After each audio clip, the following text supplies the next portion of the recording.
Hello everybody. This video gonna be a little bit unexpected for me. That's why I'm writing this part of video after I did all jobs. I had two problems: is additive system which didn't work and the glow plugs which I discovered was all of them bad.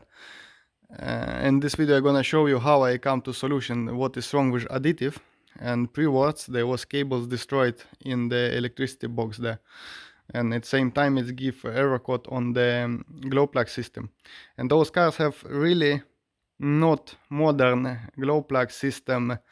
He cannot tell you which cylinder is bad. He just say if there's one bad, he complains on all of them, and because he have just simple relay he activating or not activating. So today I'm gonna change spark plugs. Of course I mean glow plugs. Diesel doesn't have spark plugs. So now I just gonna put all those video which I made while I was investigating in this car what is wrong with additive. And then I discovered that all glow plugs was deaf. On this engine they sits behind. Here you have to remove all these air lines, filter box and all of this. And I'm gonna show you how to check them with multimeter from here. On French cars, this relay sitting down here, glow plug relay, sitting under the light here on the stolp. I actually can go ahead and directly show you spark plug.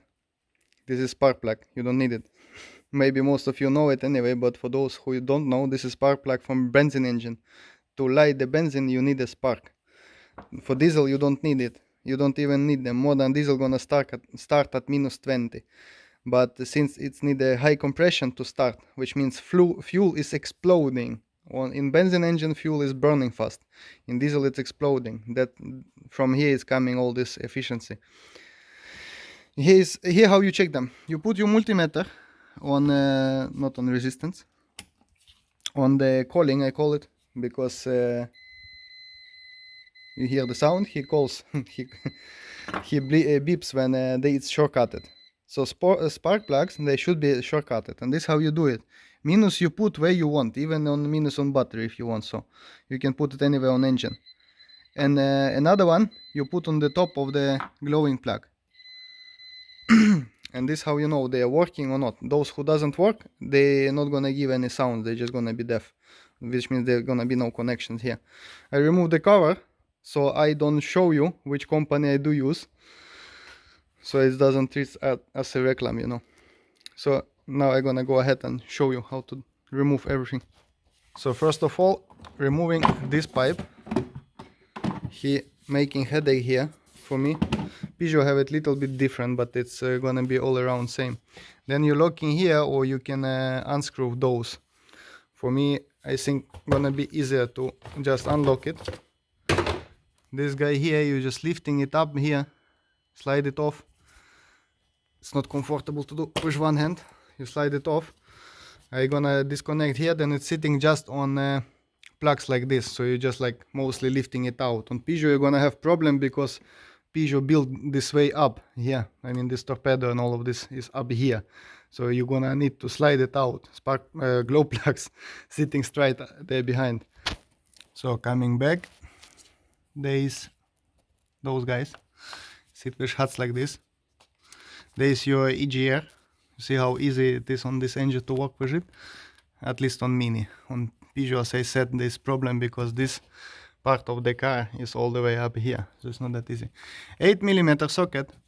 Think now about one stuff. You should give it really some VD Forte or some stuff like this, and you have to do it on totally warm up engine, so they skip.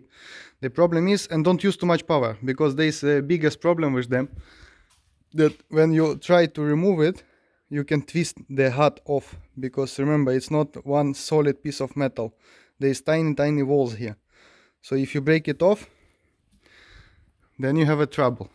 Lucky you, this engine can run without glow plugs. He don't show error codes right in the instrument panel.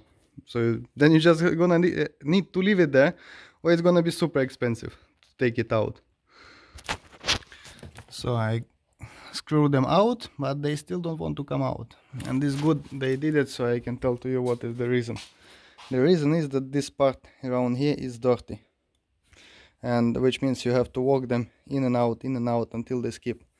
And yeah, you cannot avoid that some of shit gonna drop to the cylinders, but this is the price. Otherwise those engines doesn't have this big problem with changing glow plugs like many another engines where it's total problem.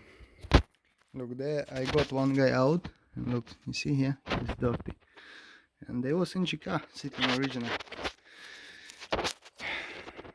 Okay, in car, what is stage? EA05 11 volt K981, and he's gonna do, as I said to you, he not calling. See, nothing happening, they are deaf. So now all 4 of them out. Last one was fighting a little bit, this moves to the right. Now you can put special thermic paste on them. I'm not doing it. I have my opinion on it. I'm not gonna do it. You see, those are not prepared anyhow. Engine did almost 300,000 kilometers and they went out no problem. How long don't gonna last? I'm not gonna have this car anymore. And in second one, they still gonna go out same easy as those. So now I'm gonna put new ones in and put hot back. And then I'm done. Then just connect everything back. Glow plugs are done. And my jobs on girlfriend's car are done also then.